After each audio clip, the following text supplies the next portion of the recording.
Palakkad വടക്കഞ്ചേരിയിൽ petrol പമ്പിലെ പണം കവർന്ന പ്രതികൾ കോഴിക്കോട് പിടിയിലായി. പരപ്പനങ്ങാടി സ്വദേശികളായ റസൽ, ആഷിഖ് എന്നിവരാണ് പിടിയിലായത്. ഇവർ നിരവധി ബൈക്ക് മോഷണ കേസുകളിൽ പ്രതികളാണെന്ന് പോലീസ് പറഞ്ഞു.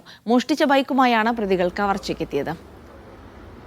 നന്ദഗോപാൽ വിശദാംശങ്ങൾ നൽകും. നന്ദഗോപാൽ, ഇവർ പിടിയിലായി കഴിഞ്ഞിരിക്കുന്നു. ഇനിയിപ്പോൾ തൊണ്ടിമുതലടക്കമുള്ള കാര്യങ്ങളൊക്കെ കണ്ടെടുക്കുന്ന തരത്തിലേക്കൊക്കെ അന്വേഷണം കൂടെ നടക്കും. മാത്രമല്ല, ഇവരൊരു ക്രിമിനൽ പശ്ചാത്തലമുള്ള ആളുകളാണെന്ന് കൂടെ പോലീസ് പറയുന്നു, അല്ലേ?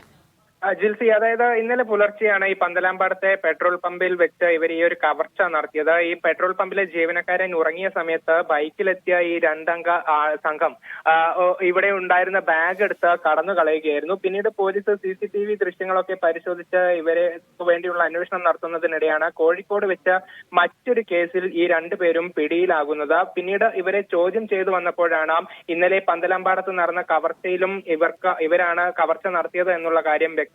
ഇതോടുകൂടി ഇവരെ ഈ അറസ്റ്റ് രേഖപ്പെടുത്തുകയും ചെയ്തിട്ടുണ്ട്. പന്നിങ്കര പോലീസാണ് പ്രതികളെ അറസ്റ്റ് ചെയ്തത്. പരപ്പനങ്ങാടി സ്വദേശികളായ റസൽ, ആഷിഖ് എന്നിവരാണ് ഈ പിടിയിലായത്. ഇവര് നിരവധി ബൈക്ക് മോഷണ കേസുകളിലും പ്രതിയാണ്. ഇന്നലെ തന്നെ പമ്പിൽ വരാൻ ഉപയോഗിച്ചത് എറണാകുളത്ത് നിന്നും മോഷ്ടിച്ച ഒരു ബൈക്കുമായിട്ടാണ്. അപ്പോൾ ഇത്തരത്തിൽ നിരവധി കേസുകൾ ഇവരുടെ പേരിലുണ്ട്. ഇതിലെല്ലാം തന്നെ അന്വേഷണം ആവശ്യമുണ്ട്. ഒപ്പം ഈ തൊണ്ടിമുതൽ ഉൾപ്പെടെ തിരിച്ച് കിട്ടേണ്ട കാര്യങ്ങൾക്കുള്ള നടപടികളും ഇപ്പോൾ പോലീസ് ആരംഭിച്ചിട്ടുണ്ട്.